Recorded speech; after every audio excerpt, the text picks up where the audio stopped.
Yes. So hi guys, great that you're on and on time.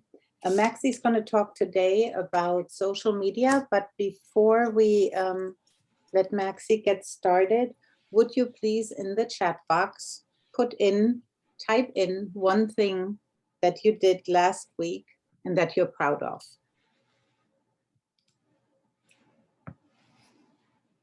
It can't be starting this week. Business related? Sure. So did you say that it could also be this week or no? Up until this point? Sure. Up until this point, yes.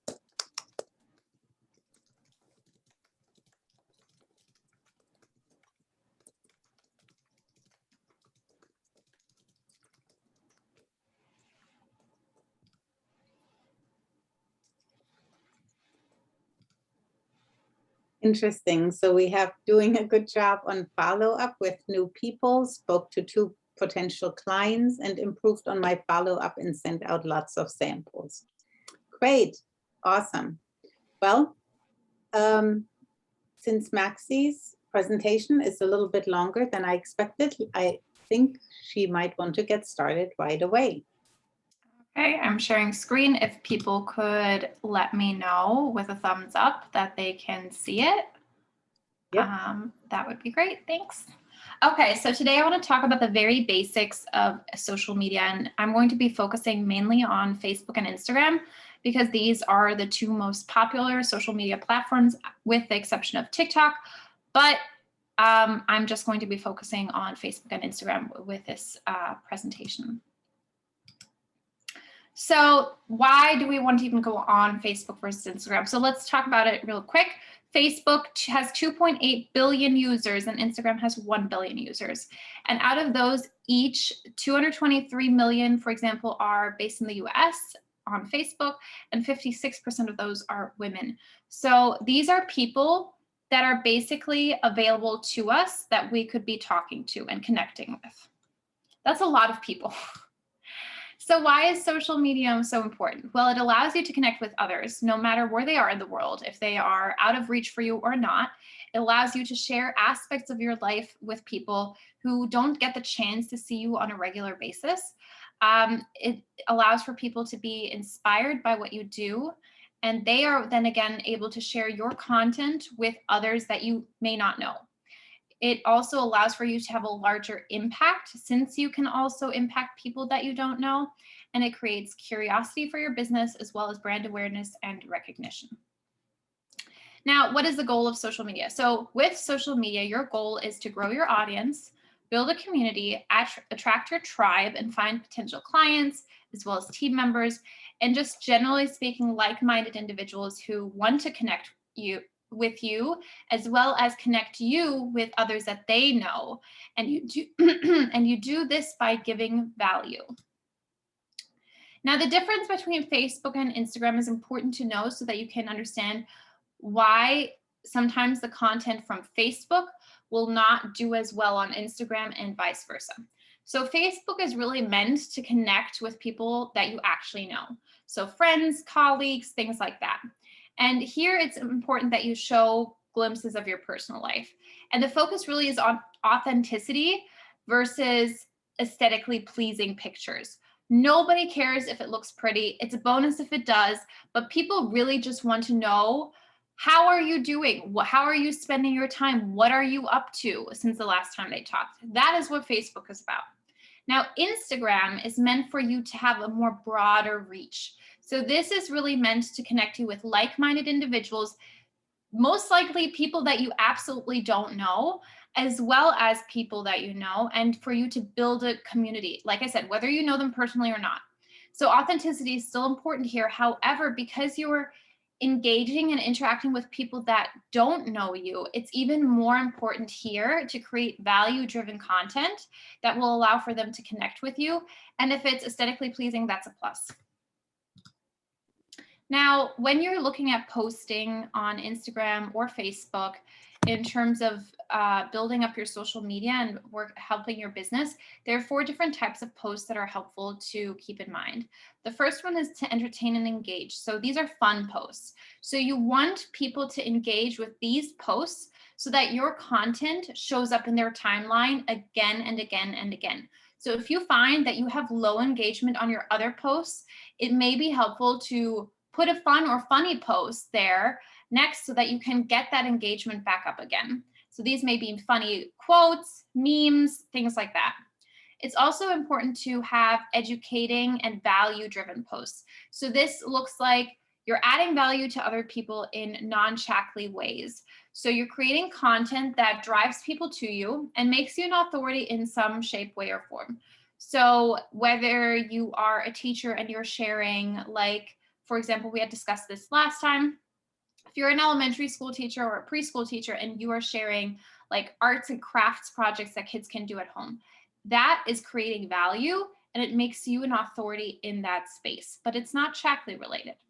And the third kind of post that there is core value posts. So you're going to find 3 core values that are important to you for you to exhibit, but as well as people around you to exhibit. So if you find that you connect or that you enjoy spending time with people the most who are, family oriented or who are, very crafty and creative, and then a third one maybe religious, then you want to make sure that you are adding people to this kind of your posting posts that have to do with these 3 values, that highlight these values, so that people can connect with you on those values, so that you find those like-minded individuals and that they connect to you. Then last but not least, the 4th type of post there is business related posts. So these are Shaklee specific posts. So you're going to post things about the product or the opportunity, and you're going to post basically how the product or opportunity is adding value. So you want to show how these things are impacting your life positively so that people are also seeing why you're part of Shaklee. So here are some examples. So my favorite Trader Joe's finds, funny memes, talking about meology, showing some examples of favorite recipes from the 7-day cleanse, a workout outfit of the day, things like that. Now, it's really, really important to create engagement. And the easiest way you can do this is, for example, in your stories. So in your stories, and this is on Facebook and Instagram, they have a 24-hour life cycle. So the way you can create engagement on your stories is by adding a poll. So you're going to have people vote. And then you're going to message people on what they voted on to start a conversation. And this should be done as organically as possible. So as if you were talking to a friend that you've known for quite a bit. So if somebody says, for example, if you say as a question on a poll, like, are you struggling with your sleep? And then you have yes or no. Then you can message the people who say yes. You can say, oh man, I totally feel you. How are you struggling? Or if you say no, if they say no, you can say, that's amazing. What have you found to be helpful for you in getting good quality sleep? The other option is to add ask a question button. So you can have people interact and answer either a question that you have. So let's say, do you have any movie recommendations? Or you can have them ask you questions. So after you've maybe built up a little bit of momentum by posting regularly in your stories, you can then ask them to ask you questions about what you do. You could ask like, do you have any questions about what I do? If so, please drop the questions down below and I'll answer them for you. Then in your posts, a way to create engagement is to include a call to action. So what you want to do when you're posting things is really, really important is to respond to the comments. If you respond to your comments within 30 minutes or an hour of your post is going to be boosted up way more in the algorithm than if you do not. Then you also may want to tag people in your comment section when you feel that something may be helpful for them. So if you know somebody who's always searching for gluten-free recipes because their child is maybe has celiac, then, and you're posting a gluten-free recipe, maybe you want to tag them in the comments and saying, hey, I really thought of you. Maybe this would be helpful to you. Now, when you're posting social media, it's important to create a plan so you don't get overwhelmed. So maybe you want to decide that Monday, Wednesday, Fridays, you're going to talk about Shaklee, and then Tuesday, Thursday, Saturdays, you're going to talk about non-Shaklee related posts. Basically, so you have an idea how you can plan your content so you know how to use your time the most wisely. Then again, include a call to action. They're super important. People will be way more likely to engage with your post, and we're going to talk about what specifically are call to actions. And you can do it in a different way. Ask a question or ask them to do something. So for example, call to action examples. Ask a question. How do you feel about this topic? So if you have a post about how you love going to yoga, then you can ask, have you been, or have you tried out yoga? What did you think about it? Or, and this I would only specifically do with Instagram, is ask them to tag somebody. So tag a friend in the comments who you'd like to go on vacation with, or tag a friend in the comments section who you feel like could benefit from this information. But I would not do this with Facebook. It doesn't come across the right way if you do it in Facebook. You could also ask for people to vote. If you have a post and you're saying, these are my two options, and then you can say, I don't know which one I want to do or use or whatever. Which one would you choose? Let me know in the comments below. Or you can ask for a follow, comment, or like. But once again, I would keep asking for the follow specifically to Instagram, or the like as well. Comments are more acceptable for Facebook. So you can say comment below for the recipe, things like that. Now, don't forget to use stories. Stories can be extremely important because that helps people engage with your content more. And then once again, when that engagement is there, if you have somebody vote on your story and you then have a conversation with them, automatically your main Facebook posts that you have will show up in their timeline. So that's why creating that engagement, whether it's through posts or your stories, is extremely important. So yeah, so like we said, engagement is super important. So you're going to want to engage with people for 10 minutes after you post. So if people comment on your post, respond right away, engage with other people's posts that they're posting and things like that, so that your stuff gets boosted in their timelines. Now here's some tips for Instagram. So with Instagram, you will want to use hashtags within your post. So not in the comments, but in your actual post, you want to have hashtags. So think of what your ideal people would be searching for. Are they looking for recipes? Are they looking for lifestyle things? What would they put in the search section in order to find the content that they are interested in? So create hashtags around that. You're going to do the same thing that we talked about with Facebook. So you're going to interact with others. And this, what you're going to do is you're going to interact with others based on the same kinds of hashtags that you have in your post. So once you've posted and you have those hashtags, click on that hashtag within your post, see the other content that is created with that using that hashtag, and spend 3 to 5 minutes liking and commenting on those posts. And you don't want to comment on posts that are like brands or companies. You want to use and comment and engage with posts that are by other individuals that are using the same hashtags, because they're looking for the same kind of people. So they're most likely the same kind of person as you are. You're also going to want to engage with the content before and after you post, same thing. And you want to create shareable content that people can then share on their stories or their Instagram profiles, so that you get more engagement and have their people come back to your profile. Now, videos generally do better on Instagram than just pictures. So keep that in mind. So if you are able to create a reel, that's like a very short up to 60-second video.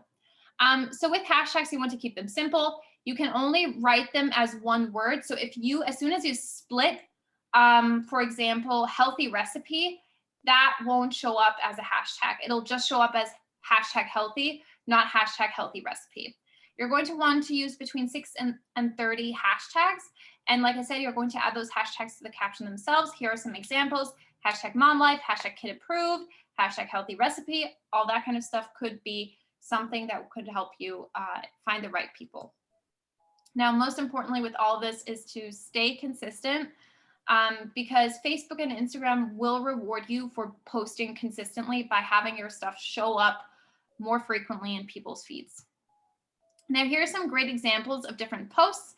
Here is one that is focused more on the value-driven posts, like we said, the core values. So being patriotic, very important here, and that comes across. Then here's another great post. I don't know about you, but the truth is 99% of the people reading this right now have 7 to 10 pounds of impacted poop in their body right now. That's a great hook. I mean, if that doesn't catch your attention, I don't know what will. So this is a great way of casually bringing up health. And the post actually is a more Shaklee related post. So this is a great way to create engagement, catch somebody's attention. And of course, a picture of yourself is going to do really well so that people can connect with you specifically. Then here is another great example of post. This is Katie, who does Shaklee, and she is showing how she's celebrating her achievement. People want to see that you are successful. It doesn't matter if you're successful in business or you're successful in your health journey. They want to see that you're doing well, that you are an authority in this area of your life, and that they want to celebrate you. They love celebrating people. So giving them an opportunity to celebrate you is so crucial. Having a post that people can share like this, where there's writing on it, is so helpful. The only thing that I would have done here differently in terms of if you post this on Instagram is having your Instagram handle on the very bottom as well, so that when people share your post, they're immediately brought back to you and nobody can, for example, steal your post. So that is it's also really helpful to have content that people can get value of. Here is another great way of creating engagement is, have people share their favorite recipes using pumpkin seeds. So great way to create engagement. Love it. Here are some story examples. So that are really, I don't know, I just love these. So especially because they're not salesy, right? These are just how you are using it in your everyday life. Now, it's really important when you post on social media to understand what your goal is. Are you wanting to increase your meology assessments in your business? Do you want to sell more Prove It Challenge kits? Do you want to add more people to your team? Do you want to increase your LifeShake users? Do you want to just generally meet new people, or do you want to invite people to an event? Base your post and your content off of that goal. So if you want to increase your meology sales or the people that are taking your meology assessment, then you maybe want to create several posts throughout the next weeks and the stories that ask for people to take that assessment. Or if you say that you want to increase people who are trying and using the LifeShake, you may want to start posting more about, what you can do with the LifeShake. So recipes, things like that. Now, important to remember with all this is that people want to help and be useful. They love giving their opinions. So if you ask them for an opinion or if you ask them for help, then they're going to be more than happy to actually give it to you. People want to celebrate you and with you. They like being part of a community and they want to connect. So this is all important to keep in mind when you are creating your content, because that'll make it so much easier to feel good about what you're posting, because that's the goal, is to connect with people and create that community. And I think, let's see, I think that was the last slide I had. Yep, that was the last slide. So I am done. That was good. Awesome. Does anybody have any questions? Yeah, hi, Maxi. This is Martina. I Hi. actually have, hi, how are you? Good, how are you? Good, thanks. I actually have a question because I have a business Facebook page and I have a personal Facebook page. And would you do the same thing on the business Facebook page as you do on your personal Facebook page? That's a great question. No. So here's the difference between a business and a personal Facebook page. Your personal Facebook page is private, right? And your business Facebook page is public. So that automatically is going to have two different kinds of audiences. Your public business Facebook page is going to be available to anybody who stumbles across it, versus your private Facebook page is only available to those that you allow to view it. Now, because of that, corporate has stricter guidelines when it comes to your public Facebook page.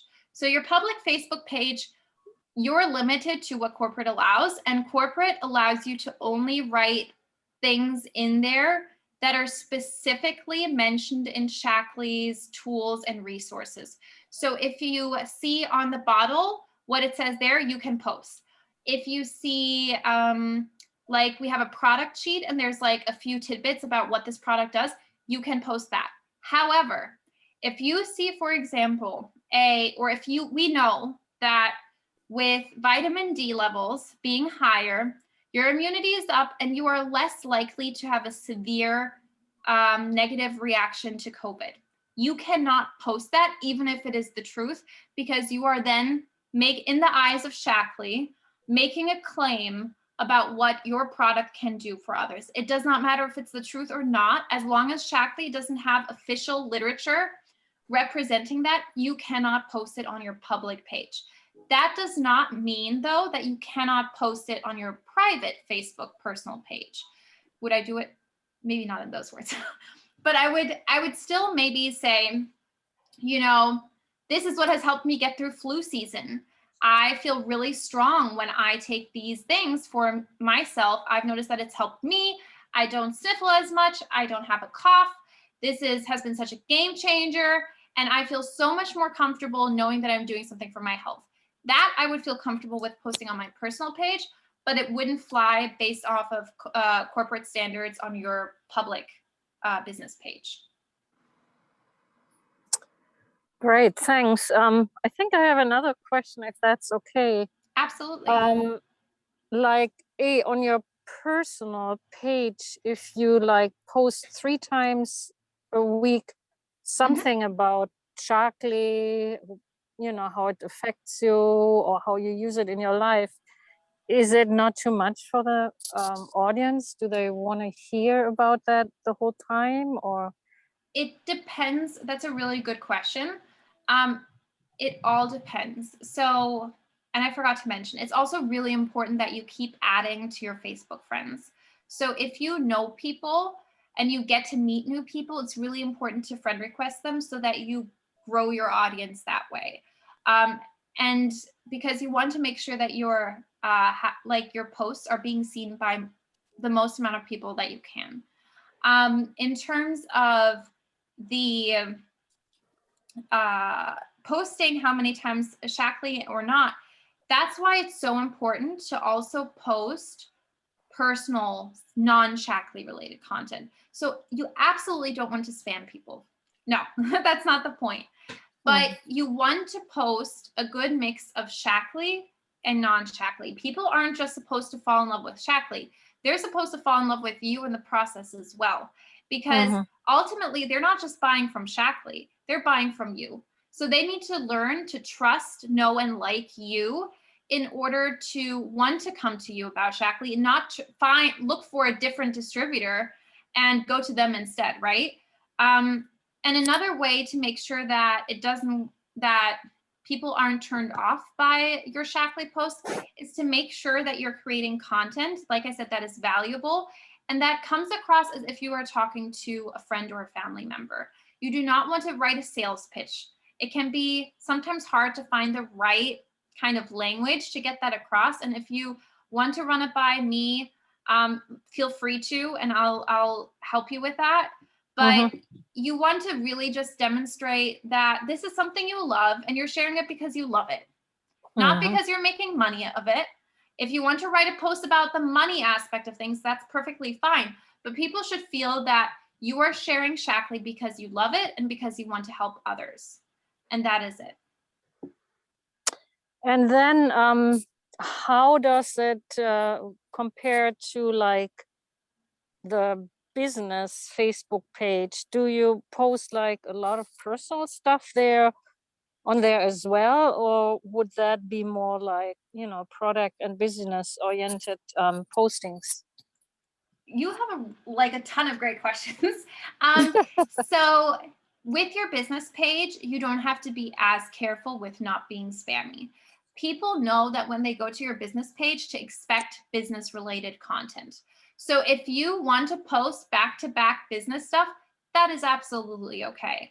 I would still include personal posts every once in a while so people get an understanding of who you are. You don't have to go to quite the same extent as with your personal Facebook, because yes, people should understand who you are and what you stand for. But like I said, people are going to your business page understanding that you are representing a business. So similar to how if you go to a store, you're not expecting to be friends with that person. I mean, it's great if you like them, but you don't need to like them to the same extent as you would a friend and they happen to be selling something and you're looking if you want to purchase that from them. It's a different kind of relationship. It's different kinds of expectations. So long answer short, with a personal Facebook page, it's more important to have that balance between personal information as well as business posts than on a public business page where that expectation is already you're going to be posting about your business. You can post a ton on your business and have less about you personally. Great, thank you. You're welcome. I guess I have just one last thing. I don't know if anybody else wants to ask something, but my question is, have you had success with a business Facebook page? Yes. So, and I think Mom can talk more about that than I do, but we have had success with our business pages. Yes. So yes, great questions, Martina. I really have to applaud you for those. Also wanted to just add on one thing before I answer that question that Maxi said is with adding new people. So what I find is really helpful or has been very helpful is when I'm adding new people, and I think we talked about that previously real quick, Martina. For example, we went to this German butcher on Sunday and we had a little private conversation with him as we were buying the meats. We had never been there before, but we found out he was from the same general area that we are from in Germany, talked, connected a little bit. He told us a little bit about his health issues, and then we left. Now, I could have just left it as that or at that and thought, well, next time I go there, I'll talk some more to him. But I thought, no, you know, even though I'm not going to go to him and say, hey, do you want to buy some health products? I'm not going to do that. But if I can, if I show it on my personal page anyhow, and if there's anything that could be helpful to him, and he has a lot of health needs, then maybe he's going to think, oh, this would be so awesome for me. And I don't want to take that chance away from him. So I send him a friend request. And at the same time, I'm thinking, I want to add value. So I did also do, at the same time, post a story. And I tagged him in it and said, oh, we just got these great German pretzels, so yummy, at Lotus, whatever his business page is. So that way I'm already helping him. I'm helping put out the word that there's a guy that has these and these products. That's me supporting his business. So we can add a lot of value often just by tagging people with stories. So for example, if I tag you in a post, let's say we take a picture today and I tag you in the story. How is that going to be helpful?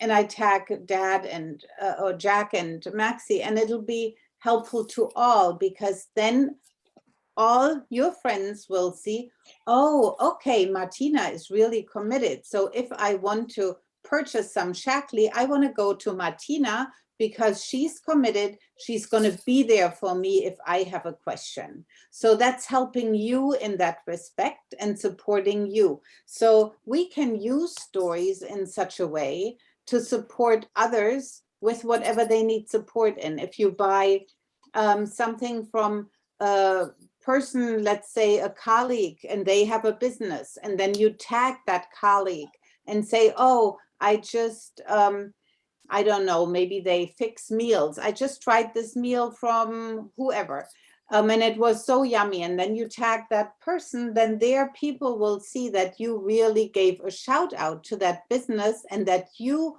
basically said, this is a good place to go to. It's like free advertisement for them. So those are things that people then will be grateful, and they will be more likely to also give you a shout out if you add value to them and they try some of your products, for example. So that's just one little thing.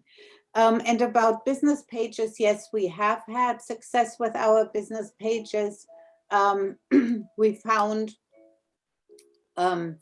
both distributors and members through the business page, and it has been a great way to connect with people that we otherwise would have never met.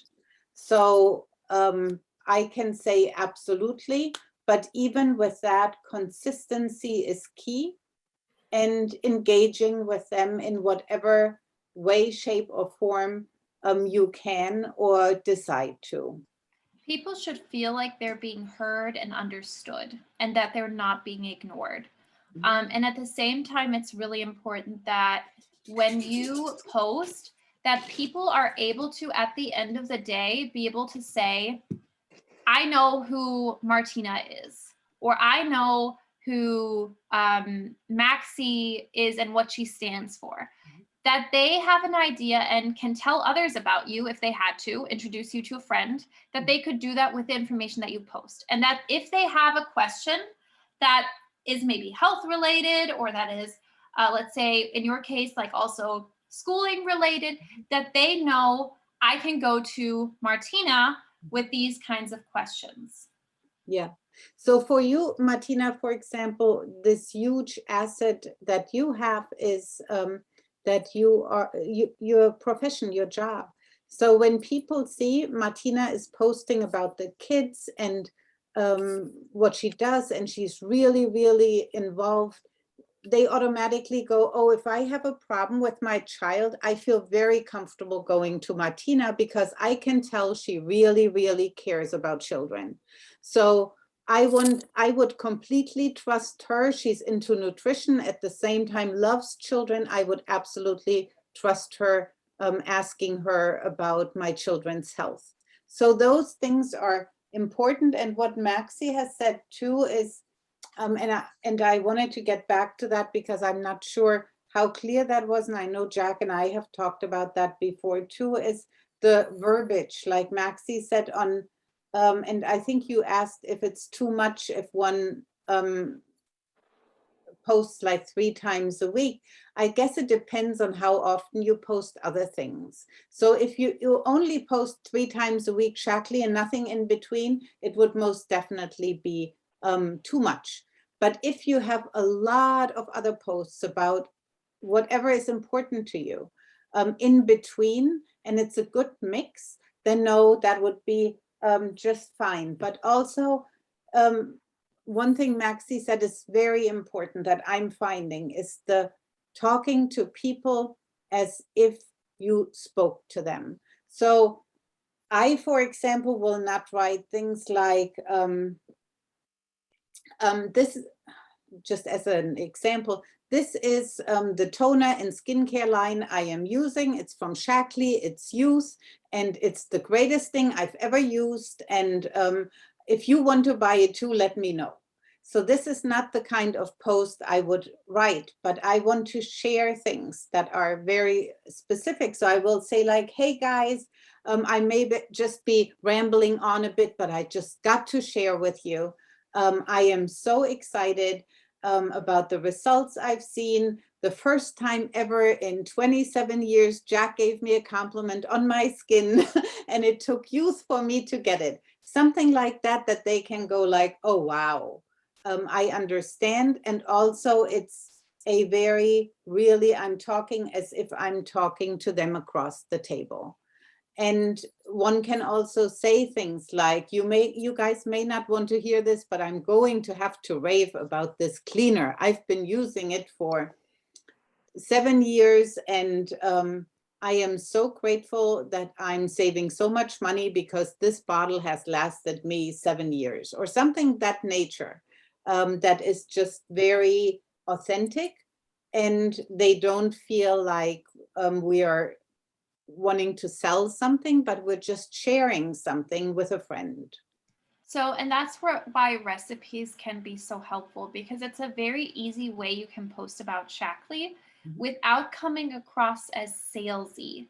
If you say, just fixed these this morning, oh my gosh, it was so yummy, let me know if you'd like the recipe in the comments below, you're really just adding value. You're not, and honestly, even if they didn't have your protein powder, they had a different protein powder at home, they could do it with their own protein powder.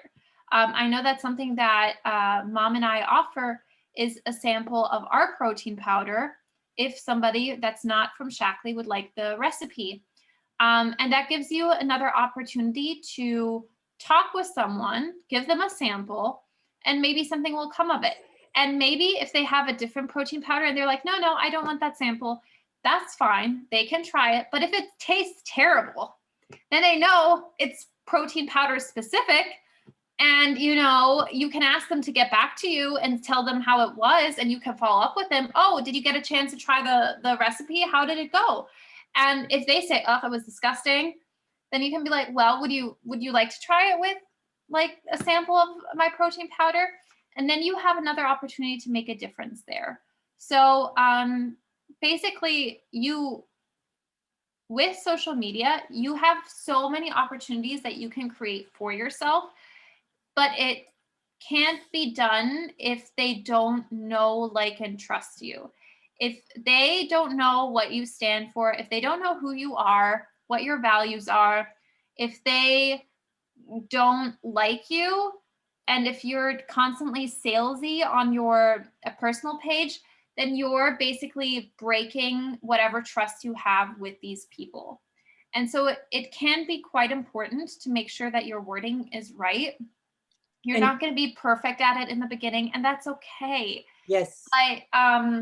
It's just a matter of being as authentic as possible. And something that helps with me sometimes is I'll say it out loud as if I was talking to somebody, so I can make sure that it sounds like something I would actually say. Or I'll first speak it out loud and then I'll write it down afterwards, so that I know that whatever I'm going to write about is actually how I would talk to another person. And I think that's, I'd like to reiterate that, Martina. And I know Jack is also at times struggling with that. Be patient with yourself.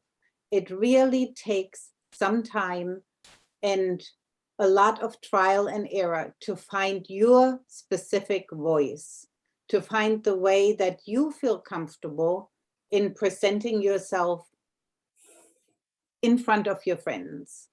And it will come in time. It just takes a little time and practice. So be patient and don't be too judgy or critical of yourself. And you guys are doing great. Yeah. And it's also perfectly normal, if you aren't used to posting on a regular basis, that in the beginning, you may just feel really confident with your personal posts that are just about you, but you don't feel so great about the Shaklee posts. And then at some point, you'll get better at those. Or you may find that you get completely overwhelmed at the thought of posting something daily. That's fine. Work yourself up to posting daily. It doesn't have to be like from yesterday doing like once every 2 weeks to today doing one post a day. Obviously, that's probably not going to be sustainable for you in the long term. And we want something that's sustainable so people know that they can rely and check your Facebook page in order to see new information about you or what you do. And What that's, about, yeah, go ahead, go ahead, go ahead. Jack. Now, what about talking about, like we're saying on the private part of Facebook, the difference of posting and the stories versus the regular post? That's a great question. So okay. So in your stories, you're limited. You can't write a full paragraph about a certain subject, right? Like you can only do so much. So the way I view it is stories is a behind the scenes kind of look. So it's more your everyday sort of life kind of routine thing. So if you have an outfit on that you particularly like that day, take a picture, post it. If you are going out and having a cup of coffee, it's not necessarily something you can write a ton about if you're going to write an actual Facebook post, but it's something that is cute and looks good, and that you're enjoying, that you can post on your stories. So I think the way I look at it is I view stories as a behind the scenes kind of everyday sneak peek, things that I want to share, that I enjoy, but that I can't really talk much about. And then on my feed is really the important thing, the stuff that's really important to me, that really goes a bit deeper, that talks about something that's like a value of mine, or that adds value to somebody else, where I may have to spend like more than a few sentences writing about that. So that's how I approach that. Yeah, that's a great answer, Maxi. And the other thing too about Facebook, I think, is especially your personal page, well, but also the business page, is it will take some time to build up those likes and loves and comments, because if you haven't posted a lot beforehand, it's going to take a little time for people to trust that you'll still be here tomorrow, and that you're not gone in a week again. They want to know that they can count on you being there, in also commenting on their things and just showing up, basically. Yeah, just showing up on Facebook. So as you add, and it's important, it's also helpful when you add these posts, even if you don't immediately get a ton of engagement, because here's what's happening. When you then friend request another person you're meeting, and you're really building your friend circle on Facebook, and we really want to look at it as if this is sort of a little bit of a mirror of what our life is like. So we really want to build a community on there. And I have sometimes people connect in the comments of my posts that really don't know one another in life, and they start talking about things. And I think it's great if they meet on my personal page and start talking. Then I'm adding value because I'm connecting them in that way. But when you send them a friend request and then they accept it, the first thing they're going to do is they're going to scroll through your personal page, and they're going to say like, oh, okay, yeah, Martina or Jack, I've met them yesterday. Let me see what they are all about. And they're going to go back for a while. They're going to look through a few weeks, sometimes months. It depends on how much time the person wants to invest, and go like, oh, I see last week Jack was at a festival. Interesting. Yeah, I would have gone there totally. Or, oh, he was doing home improvement projects. Oh, that's my kind of thing. Got to talk to him next time I see him. So there is, as you're building up your personal page posts, it will come in handy as your friend requesting people, because it will give them an idea of how they can connect with you and what similarities you have.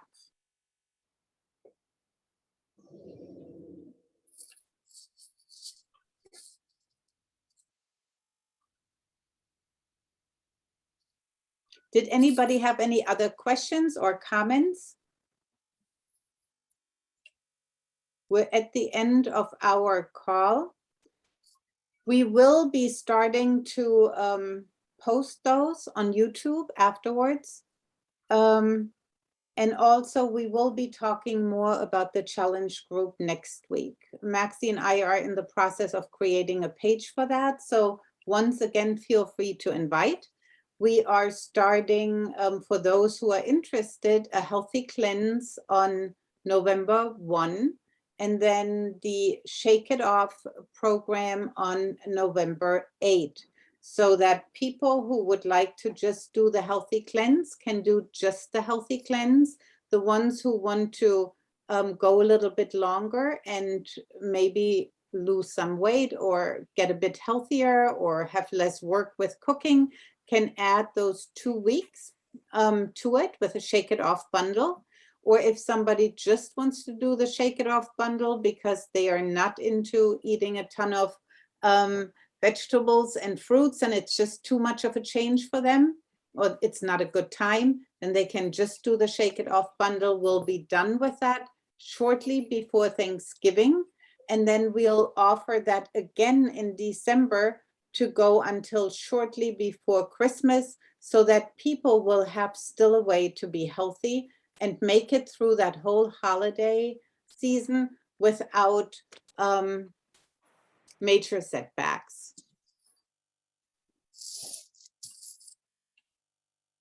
So thank you very much for being on today. I appreciate all of you guys, and I talk to you soon. Bye. Bye. Bye. Bye.